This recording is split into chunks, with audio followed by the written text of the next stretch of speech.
reducir esa brecha entre esos conceptos para que ustedes se puedan sentir más tranquilos de la información que van a estar leyendo. El índice temático que tenemos no necesariamente es el orden para algunos de los puntos, simplemente es para que tengamos el panorama global de qué es lo que vamos a platicar. Como primera instancia, qué es y cuál es el objetivo de la prueba de esterilidad. Vamos a describir los métodos que se utilizan o que se pueden utilizar para la prueba. Vamos a platicar, y este va a ser un punto que va a ir apareciendo en cada una de las secciones, cuáles son los principales motivos por los cuales podría yo fallar al momento de llevar a cabo la prueba de esterilidad. También vamos a hacer un pequeño... vamos a plantear un contexto sobre cómo se puede ejecutar la prueba en las dos principales no vías, pero sí en las dos principales condiciones, que son dentro de un aislador con condiciones asépticas o dentro de un cuarto con clasificación ISO 5. Vamos a hablar de las desventajas, ventajas de ambos escenarios, que después de la plática esperaría yo que fuera como muy intuitivo para ustedes entender cuáles van a ser esas ventajas y desventajas. Y finalmente vamos a dejar un espacio abierto para las conclusiones. Yo he plasmado algunas cuantas, pero siempre nos gusta recibir de ustedes esa retroalimentación. Entonces vamos a dar un poco de contexto. Toda la plática, todo el método, nos vamos a guiar en lo que nos marca la USP como territorio. En México, saben, esto es algo tradicional. Siempre buscamos copiar un poco las tendencias y los lineamientos del vecino del norte. Originariamente la prueba de esterilidad es algo que surge de mano de la farmacopea europea. La USP lo incorpora y posteriormente también las guías ISO. Entonces, en estos tres puntos lo vamos a poder encontrar, pero hoy vamos a centrarnos principalmente en lo que nos dice la USP. La USP tiene un capítulo general, el número 797, que lleva como título Preparaciones estériles. El objetivo de este capítulo general es darnos a conocer cuáles son esas condiciones, lineamientos, prácticas, formas de trabajar que nos permitan prevenir cualquier tipo de daño a la salud de los pacientes, incluido un evento de muerte. Estos eventos que pudieran resultar de algunas de las condiciones que abajo vienen mostradas no son textuales, son una interpretación de lo que dice el capítulo. Sin embargo, me parece que es más sencillo, más digerible presentárselas de esta manera que traducir meramente lo que dice el capítulo.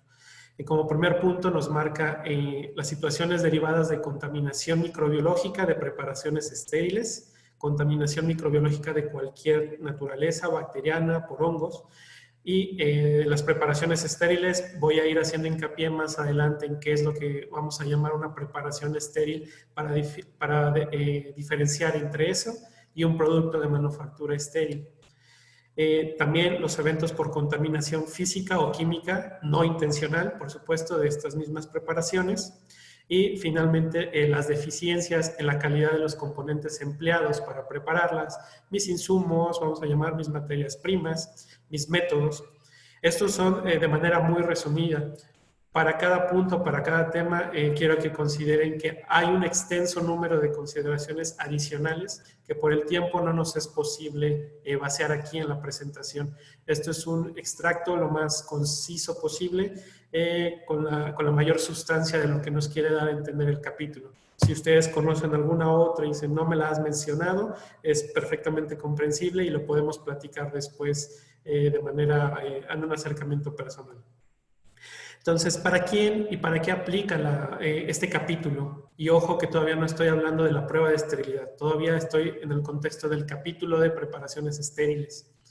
Su alcance abarca a todas las personas y a todos los lugares donde se elaboren, almacenen y transporten las preparaciones estériles.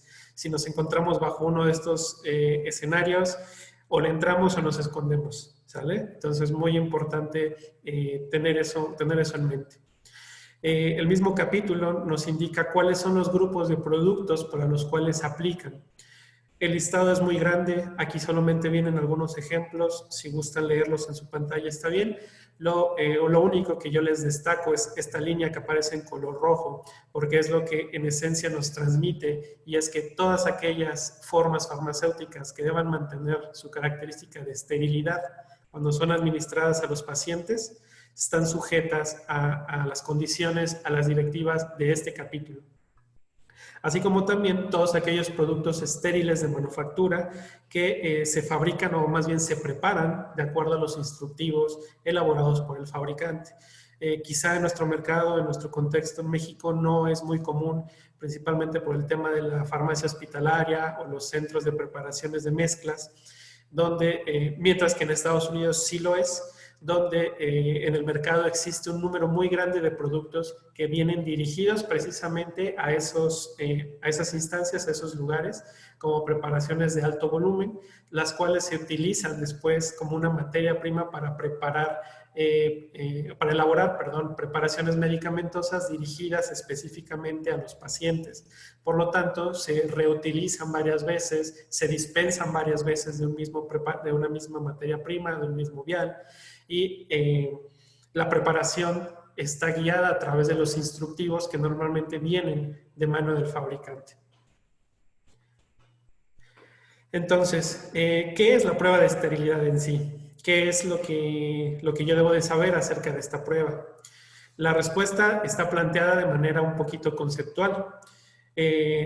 Lo manejamos como el cómo. La prueba de esterilidad es ese cómo que me va a asegurar la manera de controlar siempre bajo un contexto de reproducibilidad, fiabilidad, y lo ponemos entre paréntesis, una forma validada, porque saben que es un término que en nuestro contexto no puede quedar fuera, para que nuestras preparaciones estériles conserven esa característica en todo momento hasta que son administradas a los pacientes. Al mismo tiempo, todo esto debe ocurrir observando siempre cuáles son las características intrínsecas de esas preparaciones. Una preparación estéril, a diferencia de un producto comercial, requiere del manejo por parte de un especialista, de un técnico de laboratorio especialista en preparación, y por lo tanto es muy importante que la misma prueba me verifique que para esa preparación tan particular yo sea capaz de mantener su condición de esterilidad. Entonces, ¿dónde voy a encontrar? ¿Cuál es la metodología? ¿Quién me va a decir de qué manera es que tengo que ejecutar la prueba de esterilidad? Bueno, esa pregunta la encontramos al final del túnel y la respuesta se encuentra dentro de la misma USP en otro capítulo general de ese compendio, llamado, el número 71, llamado prueba de esterilidad. ¿Sale? Entonces, hasta aquí vamos a hacer esa distinción de lo que es el capítulo general de preparaciones estériles y propiamente el capítulo de prueba de esterilidad. En este último voy a encontrar el detalle, y de verdad muy detallado, de cuáles son los pasos y las consideraciones que yo debo de observar para poder ejecutar la prueba de manera satisfactoria. ¿Vale? Entonces, ¿qué nos dice? Y esto también al final se los adelanto, estoy en plena disposición de compartir una copia del capítulo si ustedes lo quieren. Está disponible para descarga a través del sitio de la USP también, solo se registra, no tiene ningún costo, pero igual se los puedo hacer llegar para que lo tengan. De entrada, como parte de la introducción de ese capítulo, lo que nos dice la prueba es que aquella muestra que está sujeta al test como tal, ha mantenido su característica de esterilidad al momento de que se efectúa dicha prueba. Entonces ahí vamos a inferir algo, y es una pregunta que no necesito que me respondan, es más bien respóndanla en su mente. Si yo corro entonces la prueba de esterilidad, si tomo una muestra de uno de mis preparados estériles y corro la prueba de esterilidad, con eso me voy a asegurar de que todo mi lote de preparados está estéril. Piénsalo unos segundos. La respuesta podría ser sí. No. Desafortunadamente no es así. La USP es muy específica y por eso el hincapié en esta parte. La prueba de esterilidad, de acuerdo a la USP, no es una prueba que garantice la condición de esterilidad de todo un lote o de un conjunto de piezas. La prueba de esterilidad trabaja de manera por dosis. Es una manera, es un control en proceso para las preparaciones. La única manera en la que la UCP nos dice que podemos garantizar esta condición de esterilidad en un lote más grande de piezas de preparaciones es a través de un proceso de esterilización validado combinado con técnicas de procesamiento aséptico, que es básicamente lo mismo que nos dicen todas las farmacopeas a las industrias farmacéuticas que tienen dentro de su portafolio la producción de formas farmacéuticas estériles. ¿Vale? El capítulo propiamente está dividido en varias secciones, a grosso modo son 7 secciones, no necesariamente las van a encontrar en su momento en este orden, simplemente es la manera en la que se las quiero presentar. Y para cada una de estas secciones vamos a ir dando algunas palabras, algunas ideas y conceptos clave. No todos los que detalla el capítulo por sí solo, como dije al principio, puede que ustedes para cada uno de estos conozcan más consideraciones, sin embargo vamos a tratar de enfocarnos en las que son más críticas. Los menciono brevemente. Primero están las precauciones que yo debo de observar contra la contaminación microbiana. Está el detalle de los medios de cultivo y las temperaturas de incubación que se deben utilizar para cada aspecto de la prueba, no solo para la prueba en sí, sino para algunas consideraciones previas a la prueba.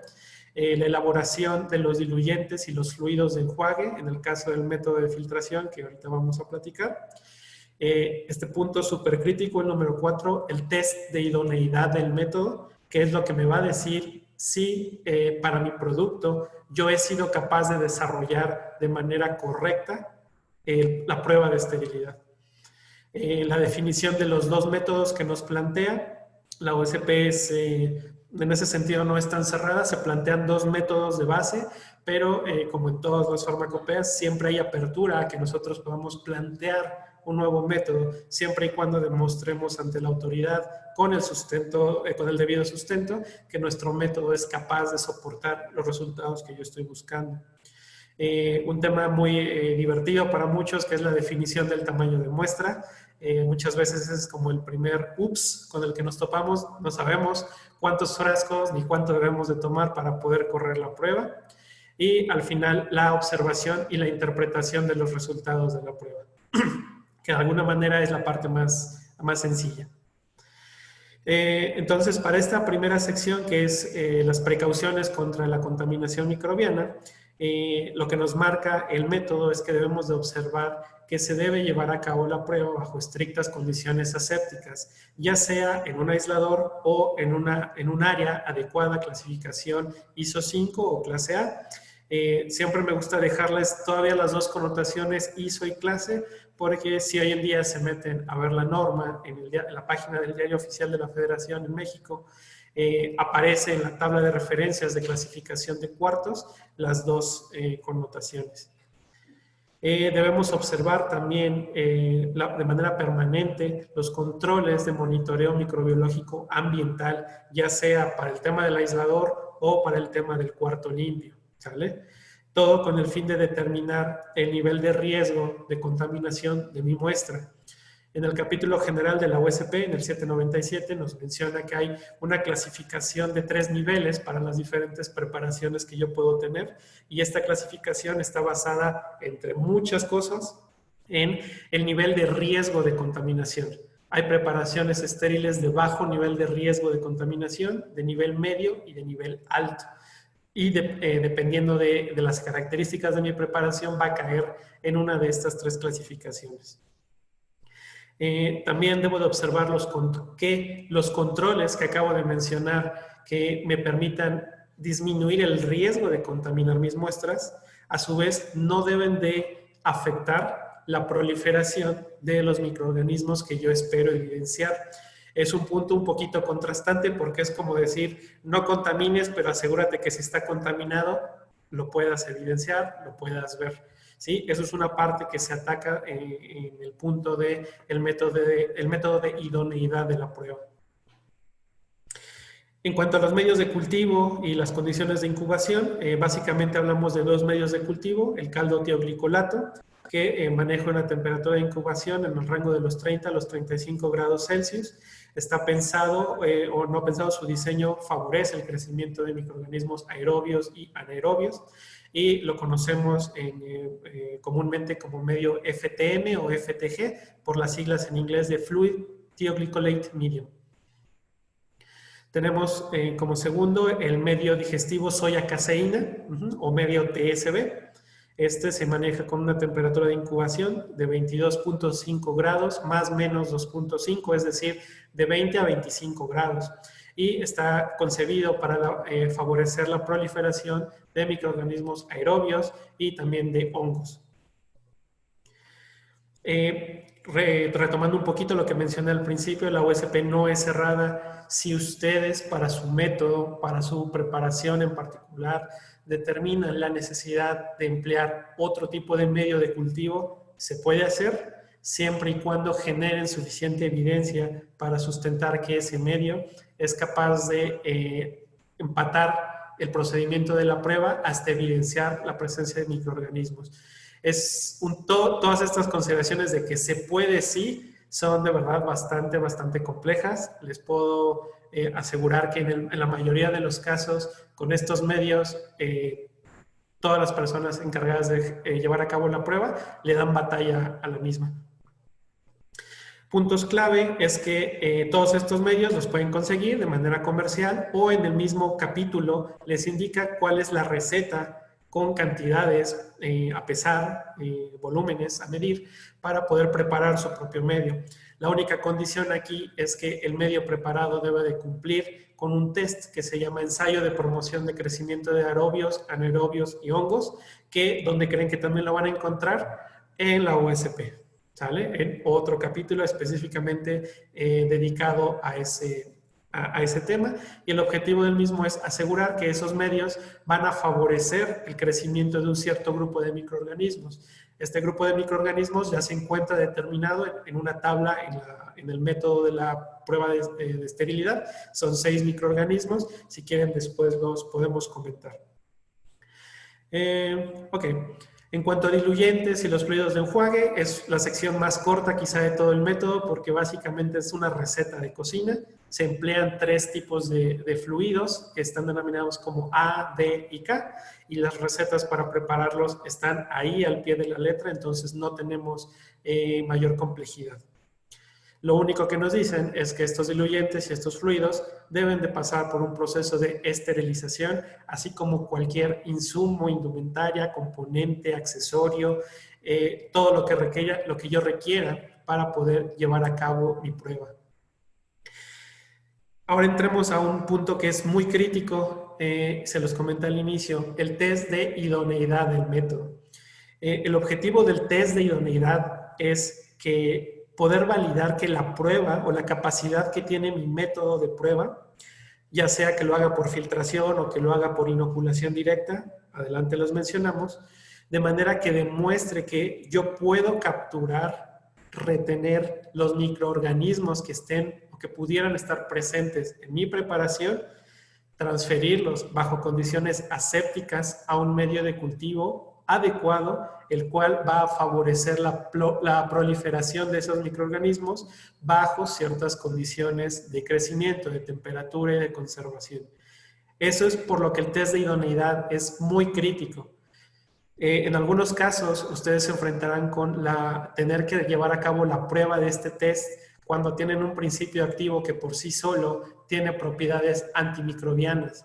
Entonces, si mi principio activo es capaz de matar o de disminuir la carga microbiana que yo trato de evidenciar en el mismo, tengo que asegurarme de que esa actividad se vea silenciada durante el desarrollo de la prueba. De otro modo, si yo tengo, por decir, una penicilina que está contaminada, es probable que a través del test no sea capaz de evidenciar que en efecto está contaminada. Por lo tanto, ahí tendría un falso resultado negativo y eso podría tener una implicación muy seria si esa preparación llega a ser administrada a un paciente.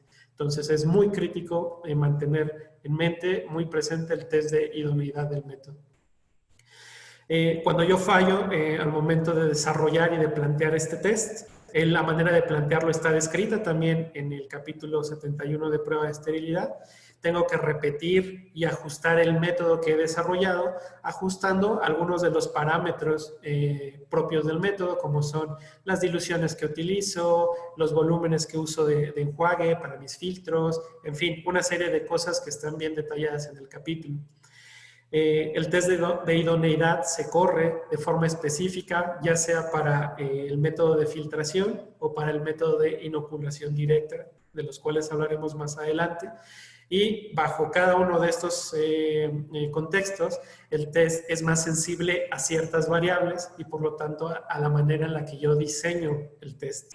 Es un punto que también marca el método. El diseño del test de idoneidad se tiene que hacer a la medida. Es un traje sastre, no es un test que esté estandarizado para cualquier producto que yo quiera probar. Es algo que se tiene que analizar muy a detalle en casa, por supuesto observando todas las direcciones que me da el capítulo, el método tal cual.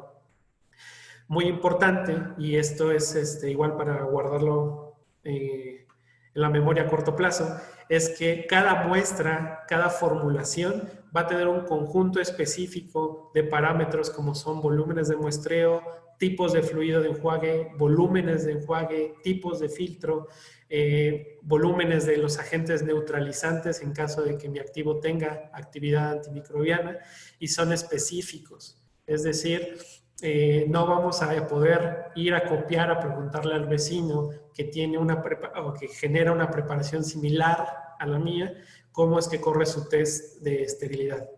Es de alguna manera la huella digital de mis preparaciones, ¿sale? En el contexto de la prueba de esterilidad. Hablando propiamente de los métodos que tengo a disposición, el primero, y es el método por excelencia, vamos a llamarlo así, es el de filtración por membrana.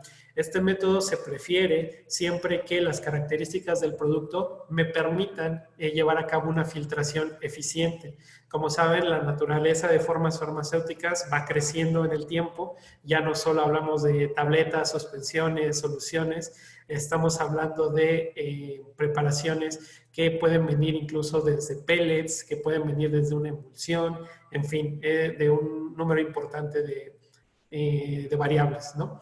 Entonces, la filtración, siempre que mi producto sea apto para ser filtrado, es el método que yo debo de observar.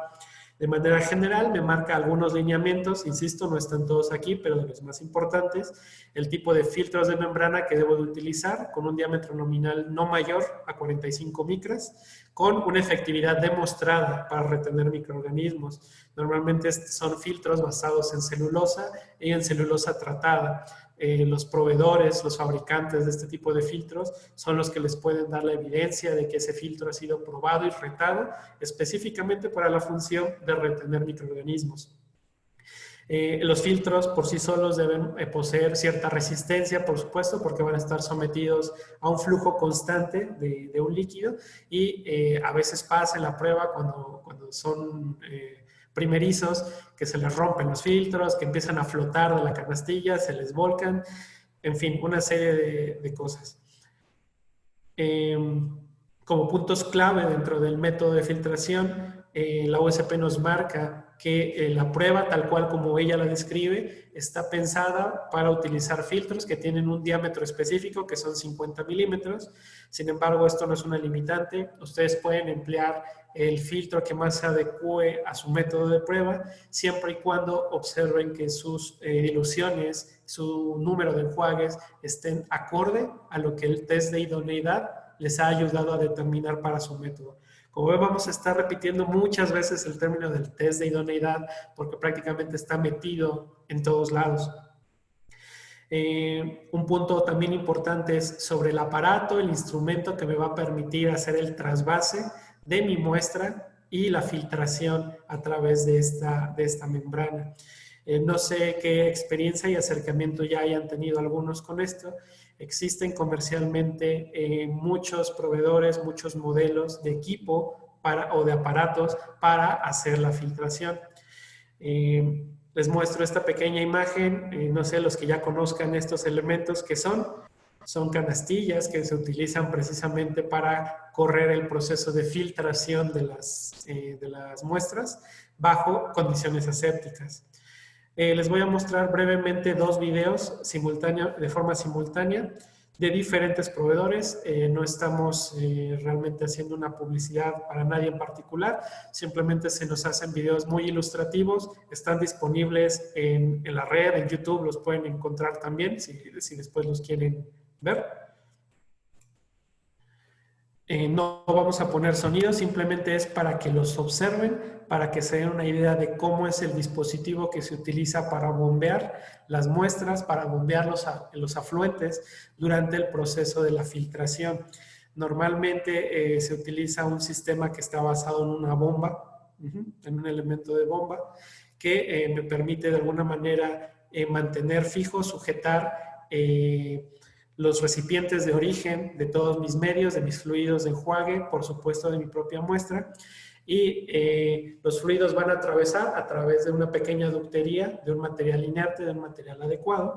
La bomba se va a encargar de transferir el contenido sin romper la condición aséptica de la forma del contenedor. Va a transferirlo hasta un recipiente. El recipiente está diseñado de manera tal que dentro del mismo voy a encontrar el elemento de membrana que me va a permitir retener los microorganismos. Me va a permitir el dispositivo también monitorear y controlar cada una de las etapas de la prueba, propiamente de lo que es la filtración. Me va a permitir, o me debe permitir, eso también considérenlo, como en todo, perdón la expresión, hasta en perros hay razas. Hay dispositivos, hay aparatos que son muy sencillos, que no tienen un alcance suficiente que les permita a ustedes generar trazabilidad y rastreabilidad de todas las operaciones que están haciendo, ¿sí?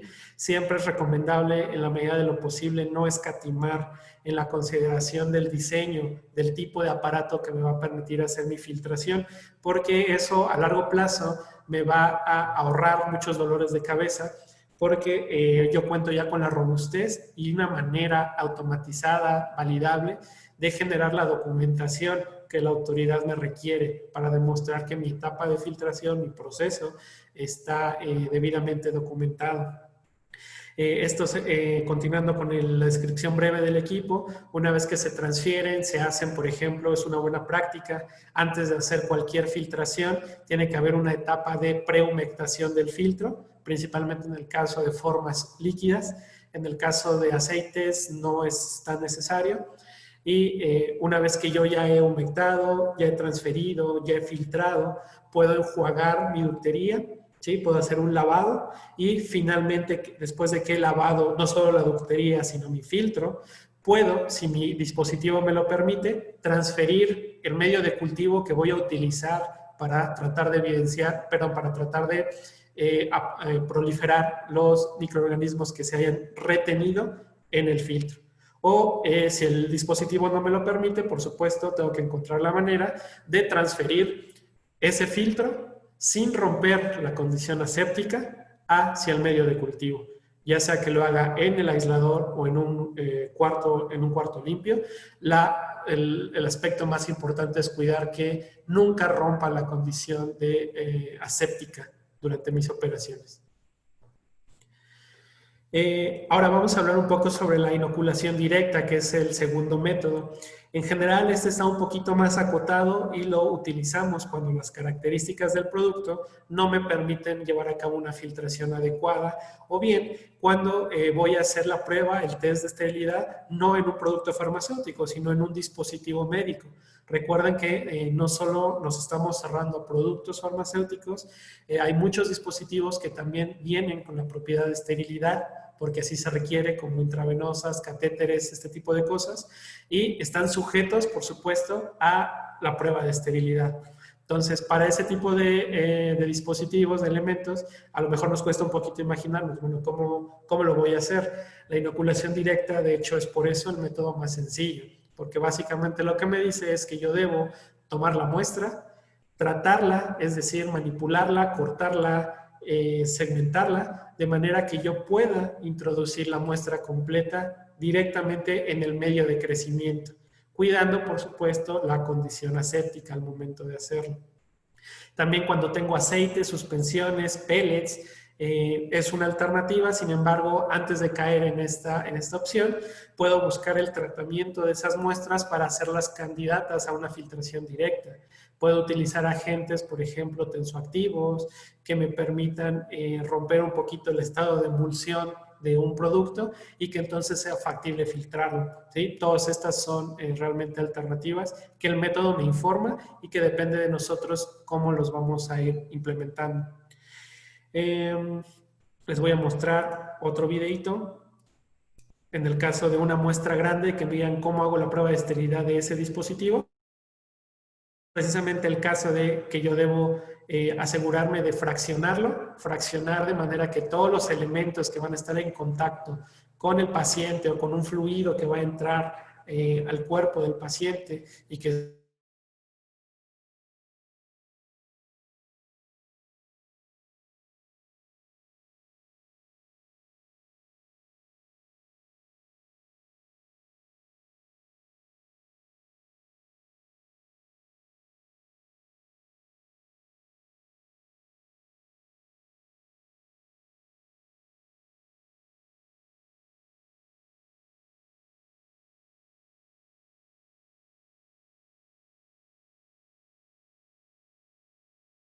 Hola, hola Rubén, te dejamos de escuchar. Hola Rubén, Rubén, se te fue. Ya. Perdón, te perdimos Rubén, ahora sí ya estamos de regreso. Una disculpa.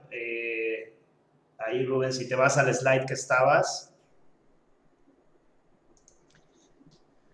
Por cierto, los invito, si tienen alguna pregunta, no les comenté al principio, permíteme Rubén, por favor váyanmelas poniendo en el chat para que al final las podamos tratar de responder, ¿sale? Saludos.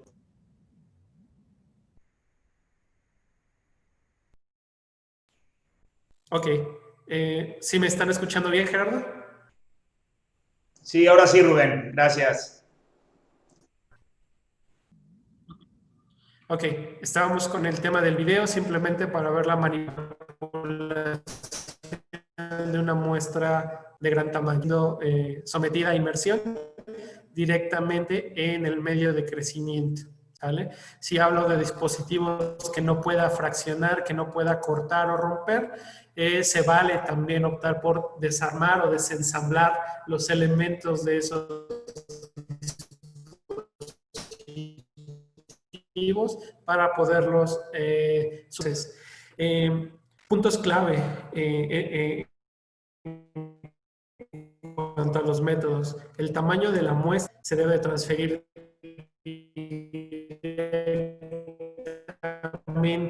al medio de crecimiento. El volumen del producto, en algunos casos, por ejemplo, si ustedes quieren hacer el ensayo de un material textil, se puede aplicar un método de cuantificación por peso para determinar que el volumen equivalente de esa materia no sea crecimiento.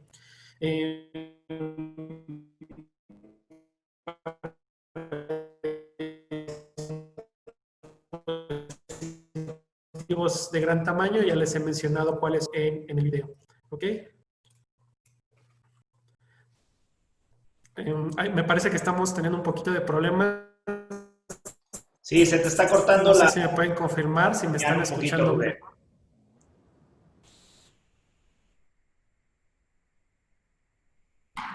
okay. Bueno. Ya parece ser que ya, Rubén. Vamos al siguiente punto que tiene que ver con la definición y el volumen de muestra. Les comenté que este es un aspecto bastante entretenido para muchos, porque es donde normalmente no sabemos qué acercamiento tener. Entonces, ¿cómo vamos a definir cuánto agarrar y de qué? Para saberlo, nos vamos a acercar al método, al capítulo 71, y vamos a extraer de ahí dos elementos. Estos dos elementos son las tallas, no se ven, no puedo leer nada, no se preocupen. Ahorita las vamos a hacer un zoom y Para que esto sea más práctico,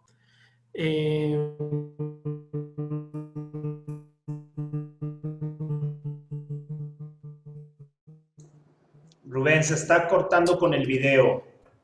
Para que sea más enriquecedor la explicación de cómo se hace. Ok, permítame un segundo, voy a cambiar de conexión. Permítanme.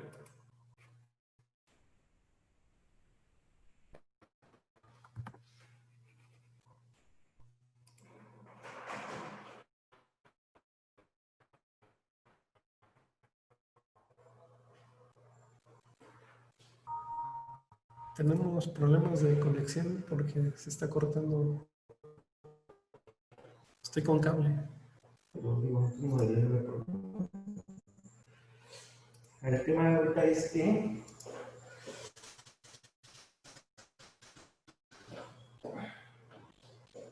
Están así como... no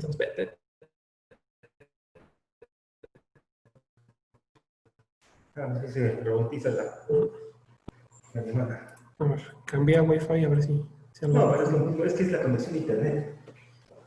Okay. No es no sería como tal. Gerardo, ¿ya me escuchan? Sí, Rubén, ahora sí ya. Ya te escuchamos. Ok. ¿Pueden reanudar el video? Me aparece aquí que me lo pausaron.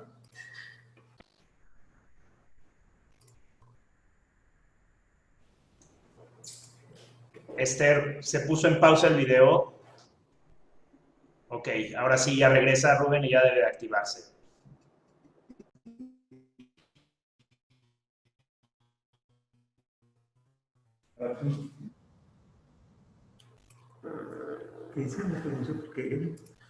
No pueden el video, el hospedador lo detuvo. En la parte, listo.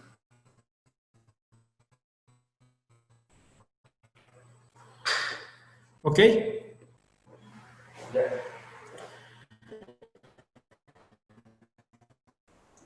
Seguimos. Entonces ahí ya me ven, me escuchan, estamos en línea otra vez, ¿verdad? Sí, ya. Miren, lo que voy a hacer es detener mi video y a dejar únicamente el contenido de mi pantalla a ver si así se estabiliza un poquito, ¿ok? Sí, adelante para que continúe, Rubén. Ahí deben seguirme escuchando. Entonces, el ejemplo. Vamos a suponer que en una farmacia hospitalaria, en un centro de preparación, se van a elaborar, se van a fabricar 400 unidades de un medicamento de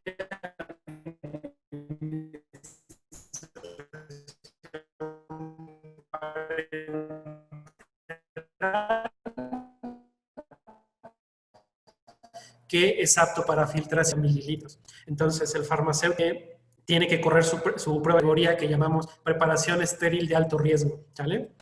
De acuerdo a la tabla 3, que está aquí en miniatura, necesitamos hacerle un pequeño... La tabla 3 nos dice cuál es el número mínimo de piezas que yo debo de muestrear en función del número total de piezas que tengo presentes en el lote. Hay un gran número de clasificaciones, de manera que siempre van a encontrar cómo categorizar su muestra. En nuestro ejemplo estábamos hablando de 400 piezas, lo que nos no más de 500 piezas. Por lo tanto, el número mínimo de piezas que voy a utilizar va a ser 10 contenedores. Ese es el número adelantando que tengo que utilizar cuando corra el test de idoneidad. ¿Ok? De la tabla número 2, mismo ejercicio. La tabla número 2 lo que me va a permitir determinar es qué volumen de medio, dependiendo de la presentación de mi producto. En nuestro caso, habíamos hablado de un frasco de 30 mililitros que se ubica. Lo que me dice la tabla es, vas a dividir a la mitad el contenido de cada uno de los contenedores, de los 10 contenedores que ya habíamos determinado de la tabla 3, pero nunca vas a tomar menos de 1 mililitro y vas a utilizar ese volumen para cada uno de los medios de crecimiento. La prueba, si no ha quedado claro, me demanda que yo debo de de inocular en ambos medios, en el tioglicolato y en el de caseína, ¿sí? No puedo utilizar únicamente uno de los dos. Siempre tengo que trabajar. Si teníamos 30 mililitros, que voy a partir a la mitad, significa que voy a utilizar 15 mililitros por cada uno de los medios. En total voy a utilizar 30 mililitros por cada muestra que estoy ensayando, que estoy evaluando en el método. Entonces, en total, lo que vamos a... Permítame un segundo, voy a poner un micrófono diferente para ver si me escuchan mejor. ¿Qué es el micrófono que... ¿Ahí me escuchan, Gerardo? Sí, Rubén, ahora se escucha mejor. Creo que ahí ya estamos. Ok, está bien. Es el micrófono entonces. Retomando el tema de calcular el total de muestras, nos vamos a remitir a los dos cálculos que hemos visto anteriormente. Resumiendo de la tabla 3, definí un volumen de 30 mililitros por de cada contenedor. Haciendo una multiplicación simple, eso me va a permitir llegar al resultado de 300 mililitros de volumen total de muestra. Ese es el volumen que, de acuerdo a la directiva compendial, yo debo de utilizar para correr mi muestra, y es por lo menos el mismo volumen que yo tengo que utilizar. Finalmente, una vez que ya he corrido la prueba, ya me vaya a demandar, vamos a pasar a la etapa de incubación, que normalmente va de 14 a 18 días. De hecho, el tiempo estandarizado es de 14 días, dependiendo del tipo de algún preparado que por sus características intrínsecas genera turbidez en el medio. Cuando es el caso, se tienen que hacer lo que llamamos subcultivos, es decir, tomar una muestra de ese material y inocularlo en una porción de medio de cultivos y evidenciar entonces el crecimiento de los microorganismos. ¿Sale?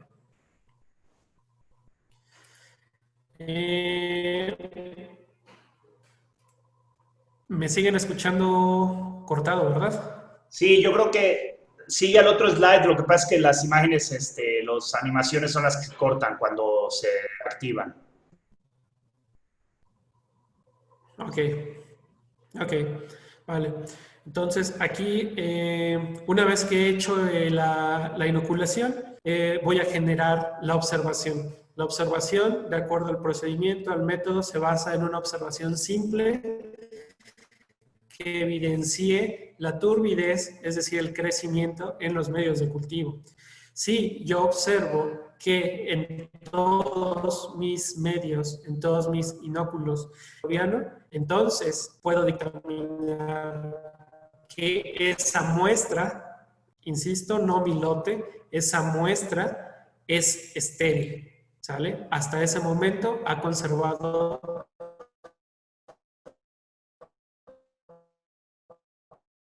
su esterilidad.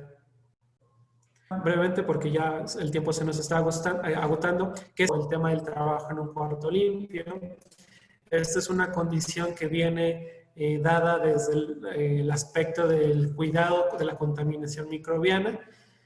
En contexto, digamos,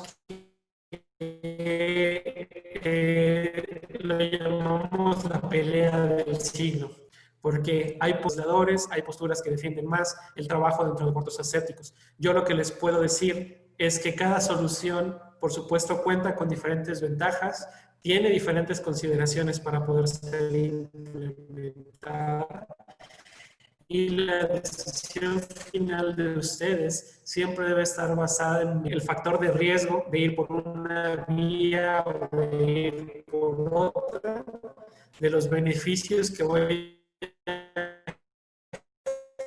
generar al trabajar por una vía de cada organización. Habrá organizaciones que tengan visiones muy futuristas, que digamos de alguna forma no escatiman tanto en los recursos, en inversiones de activos, y por lo tanto a lo mejor la opción de un aislador robusto, apto, sea la mejor alternativa. Habrá quien tenga mucha experiencia trabajando con cuartos limpios, con el manejo, el mantenimiento que implican. A ver, dicen que me salga para quitar las animaciones.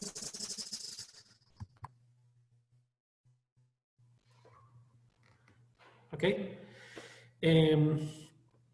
En función de eso es que vamos a, o que se les hace la recomendación de determinar cuál es una breve comparativa en el caso de los cuartos ISO 5, los cuartos limpios.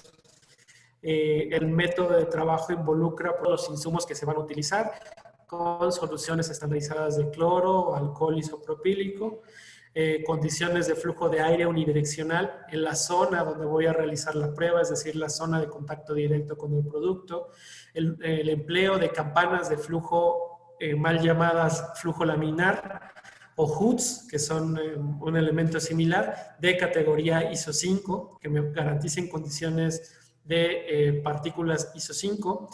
El requerimiento de vestimenta para el personal siempre va a ser mucho más estricto, y el requerimiento del diseño de las áreas, que también ustedes pueden encontrar una guía de diseño dentro de la misma, dentro de los mismos capítulos generales de la OSP, donde les va a dar varios acercamientos. Si tienen un área clase ISO 5 donde van a hacer la prueba, pero sus preparaciones no son de alto riesgo, va a ser diferente el ambiente alrededor del lugar donde hacen la prueba que si las preparaciones fueran de alto riesgo, ¿sale?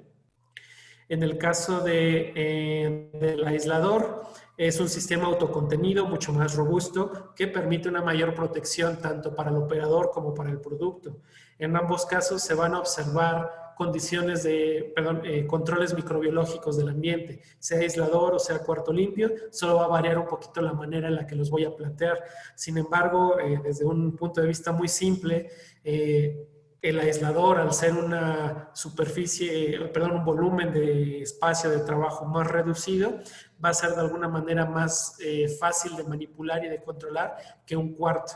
En un cuarto, aunque sea un cuarto limpio, un área séptica, con todos los controles que tiene, el flujo de personal, de insumos, precisamente por el espacio más amplio, es mayor. Por lo tanto, el riesgo intrínseco de trabajar ahí también va a aumentar en cierta medida. En el caso del aislador, el requerimiento de los cuartos periféricos es mucho menor. En este caso, un aislador puede estar ubicado en un área con clasificación ISO 8. No necesito un cuarto limpio para adentro poner un aislador. El ciclo de biodescontaminación, es decir, este proceso que me va a permitir reducir la carga microbiana de todos mis materiales y de mi ambiente de trabajo, se realiza de forma automática en el aislador por medio de un método de aspersión de peróxido de hidrógeno o de vapor de peróxido de hidrógeno, depende del fabricante, y el requerimiento de vestimenta es menos estricto para el personal. ¿Okay? Finalmente les voy a mostrar un video donde van a poder ver, espero que se vea aquí aunque sea en chiquito, el proceso completo de trabajo en un aislador. Como tal, no tenemos un video donde se pueda ver el método de trabajo en el cuarto, en el área limpia, ya que las mismas condiciones de un área limpia limitan la grabación de las actividades en la misma. Entonces lo voy a reproducir y nada más me dicen si lo pueden ver. Perdón. ¿Sí se ve, Gerardo? No, Rubén, te tendrías que ir a la presentación para que se vea. A ver, vamos a intentarle rápido, si no, vete a la presentación. Ok. Ahí. A ver, ahí está.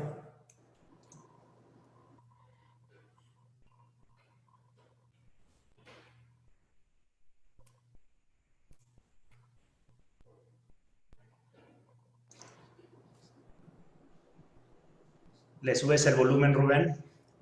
Sí.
A ver, tengo un temita aquí con el video.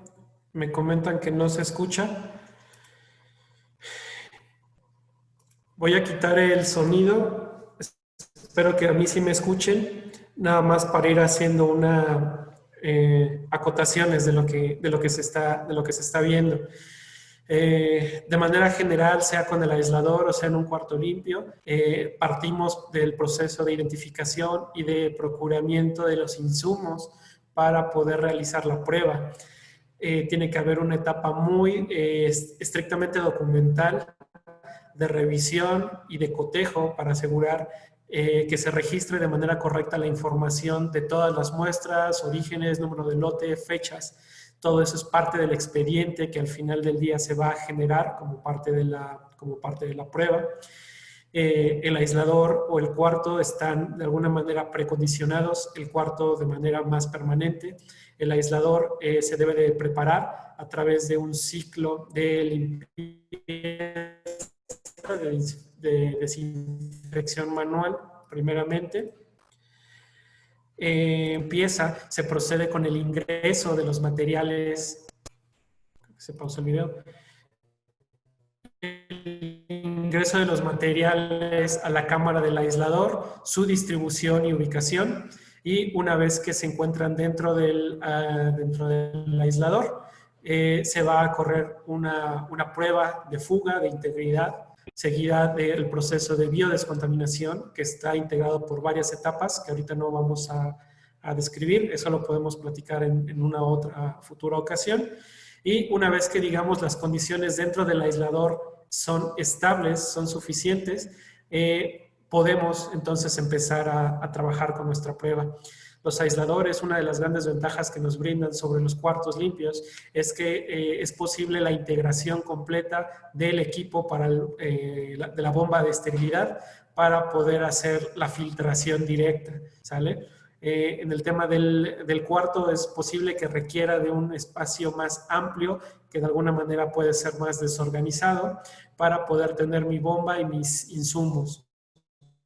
En un aislador yo puedo preparar y precargar suficientes insumos para correr un cierto número de pruebas en función del tamaño del aislador que tenga y de los tiempos de ciclo.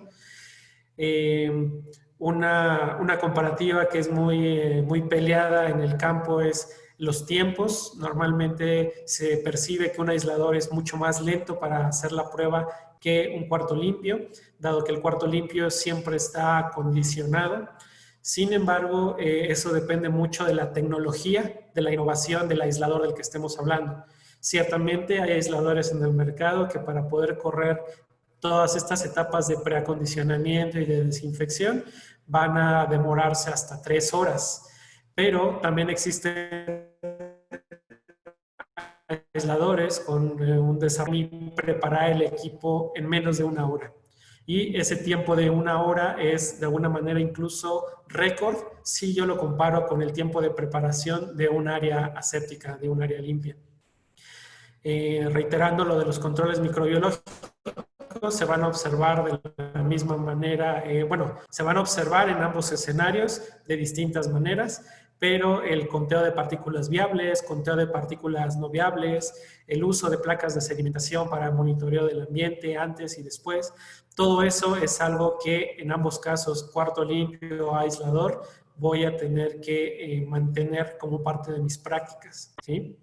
En el caso del aislador, algo adicional es que yo debo de hacer una prueba de integridad de los guantes, dado que son un elemento que está sujeto a ponchaduras, a desgaste, a daños, precisamente porque manejamos las mismas formas farmacéuticas, viales, ampolletas, las jeringas que se utilizan para inyectar y transferir.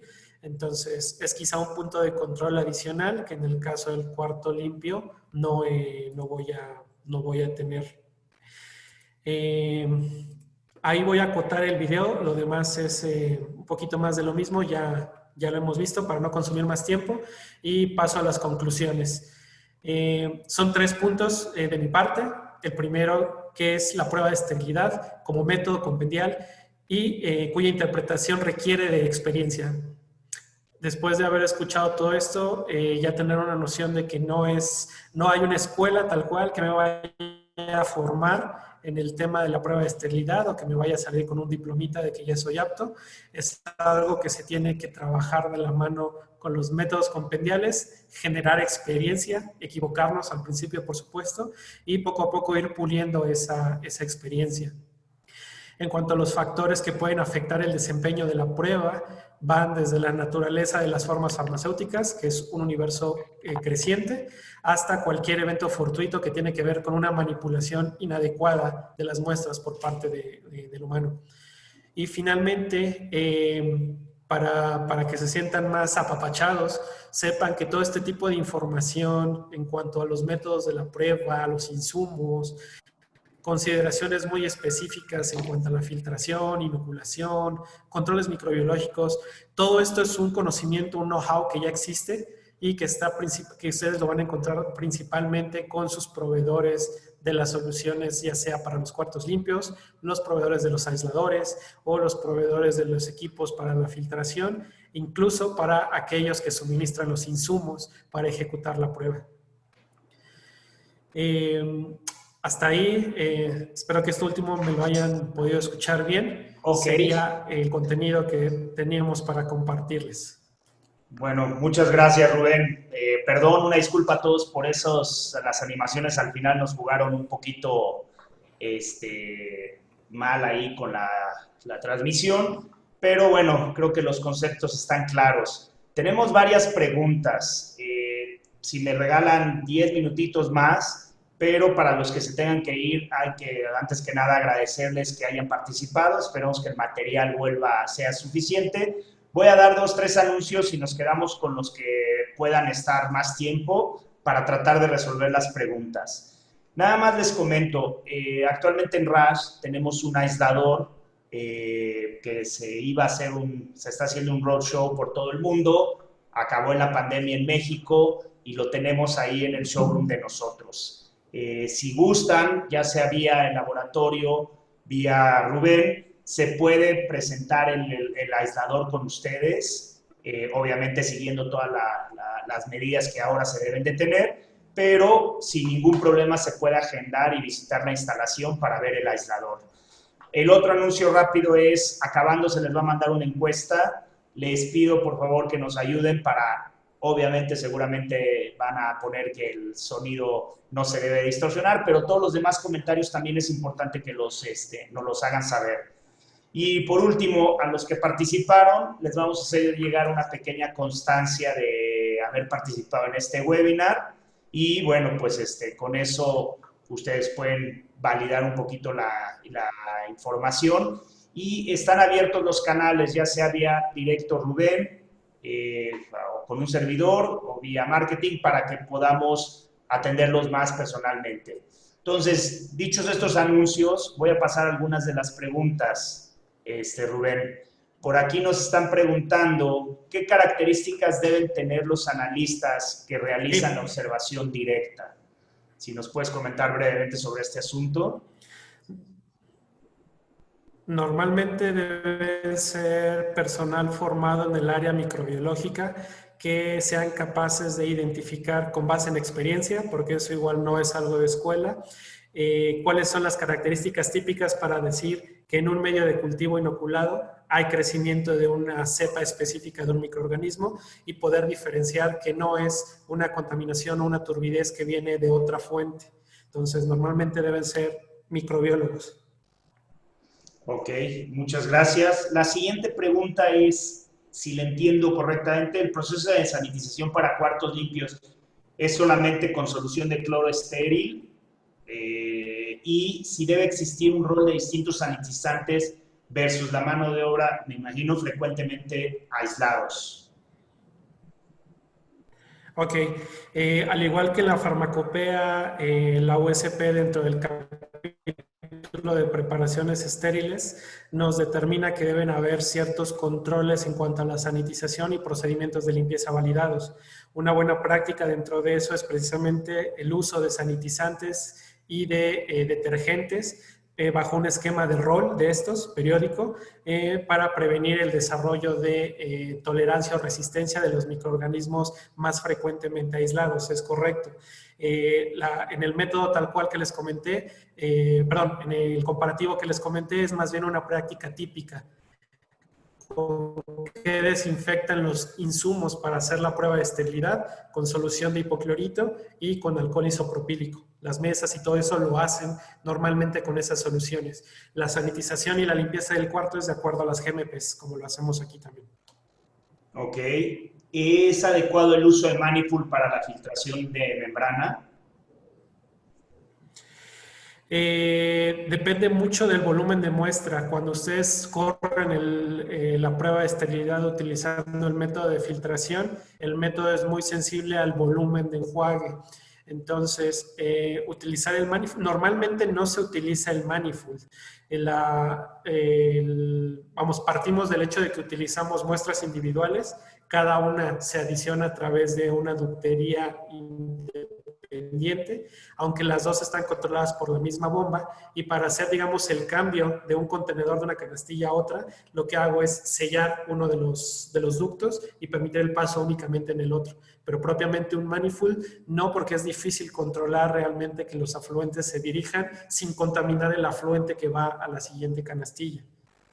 Aquí ya de las últimas preguntas, Sergio nos pregunta, ¿qué se requiere para ejecutar la calificación del aislador? Para calificar un aislador, al igual que muchos equipos, se tienen que observar las calificaciones a nivel de diseño, de instalación, de operación y, muy importante, un aislador para prueba de esterilidad no es un equipo de manufactura, no hay un proceso de fabricación, por lo tanto, no hay un resultado, un producto, resultado de la operación del aislador. En ese caso no podemos evaluar lo que llamamos calificación de desempeño. Sin embargo, lo que tenemos que observar y es mandatorio es ejecutar lo que llamamos la MBQ, que es la calificación microbiológica. La calificación microbiológica es el equivalente a la calificación de desempeño de un equipo productivo. Tenemos, antes que eso, antes que poder calificar el aislador siquiera, tenemos que determinar o validar las cargas y validar el ciclo de biodescontaminación del aislador para entonces poder pasar a las siguientes etapas de calificación, donde vamos a tener que trabajar con cargas, patrones típicas, arreglos de insumos que van dentro, validar que bajo mis condiciones de biodescontaminación la carga efectivamente ve reducida la tasa microbiana, de manera que yo pueda llevar a cabo la prueba de forma segura. Realmente la calificación de un aislador no es un tema nada trivial, nada sencillo, se requiere de bastante experiencia y expertise para llevarlo a cabo. Ok, ya por último, aquí Eduardo, más que pregunta, nos hace una aseveración importante, que la falta de uso de aisladores en México, obviamente hay un desconocimiento de los mismos en el mercado y la apreciación es que son equipos muy caros. Y por otro lado, que los que construyen cuartos limpios son los principales opositores a los aisladores. Bueno, creo que sí, efectivamente los aisladores, te voy a contestar ahí un poquito, Rubén, los aisladores son equipos caros, se tiene que hacer todo el análisis de retorno de inversión completo y durante un periodo trabajando. Y obviamente la construcción de cuarto limpio es complemento de, no quiere decir que sea esté peleado uno con el otro, son complementarios porque si no es en el área microbiológica, en otros cuartos se van a necesitar y necesitas un área de clasificación como cuarto limpio, ¿no? No sé ahí, Rubén, si puedas ampliar algo o más o menos sí, aclaramos el punto. Como dice Eduardo, siempre hay oposición. Yo me declaro fan más de los aisladores, les soy abierto. ¿Por qué? Porque en experiencia he observado que al hacer ya la ponderación de ese gasto, de ese retorno, de esos costos de mantenimiento del aislador, no se compara con el de un área séptica. El área séptica, como les comenté, al ser un área en esencia más grande que cualquier aislador, la cantidad de recursos que yo necesito para mantener las condiciones en ese volumen es mayor. Incluso ustedes saben, aunque yo no esté trabajando en el área séptica, debe estar limpia. Debo seguir aplicando limpieza, debo seguir monitoreando, aunque yo no esté trabajando. En el aislador puedo dejarlo cerrado una semana, biodescontaminado, y validar previamente que durante esa semana, mientras yo no lo abra, sigue en condiciones asépticas y hacer una prueba mucho más rápido. Entonces ahí me ahorré mucho tiempo, me ahorré muchos recursos, mucho personal. A la larga yo creo que el aislador sí le saca la nariz de ventaja a los cuartos asépticos para este tipo de pruebas. Pues bueno, yo creo que más adelante aquí en México se van a empezar a utilizar, ya es algo que se utiliza mucho en Europa, de ahí que tengamos las marcas que trabajan muy bien todo este tema de aisladores. Ya por último, para contestarle a Paulina, el aislador, y a los que estén interesados, el aislador está en nuestras instalaciones de la Ciudad de México, en el sur de la ciudad, ahí tenemos un showroom, está montado el aislador, y si es de interés de alguna empresa visitar, con todo gusto la podemos, ¿cómo se llama? Coordinar y programarla para que lo visiten. Ya por último, les agradezco muchísimo a todos su participación. La verdad es que, ¿cómo se llama? Estuvo muy interesante toda la información. Y pues no nos queda más que agradecerles y reiterarles, por favor, la encuesta es bien importante para que podamos mejorar. Y ya para cerrar, ¿cómo queremos nada más para ver si cambió la percepción con un poco la información y lo que platicó Rubén de la primera pregunta que hicimos? Ya con esto nos despedimos. La vuelvo a plantear. Si fueras responsable de plantear o llevar a cabo la prueba de esterilidad en su sitio de trabajo, ¿te sentirías capaz y plenamente seguro de todas las consideraciones que debemos tener? La dejamos un minuto, ponemos el resultado y con eso nos despedimos, por favor. Gracias a todos y ya les haremos llegar su constancia. Gracias.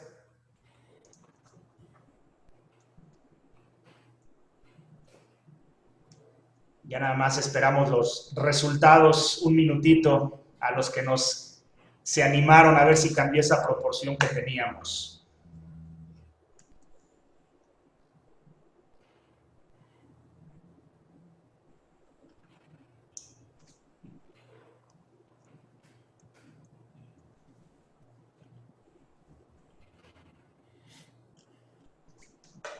Ahora sí, Esther, si cierras la encuesta y vemos cómo cambió el porcentaje para ver qué tanto aquí ayudamos.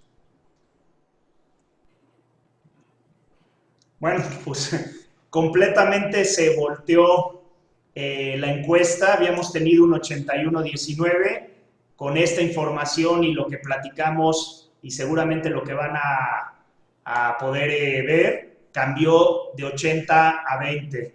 Les agradecemos muchísimo, esperemos que toda esta información haya sido importante y estamos abiertos para que si quieren ahondar en el tema de aisladores, por favor contáctenos. Les agradecemos mucho su participación. Saludos.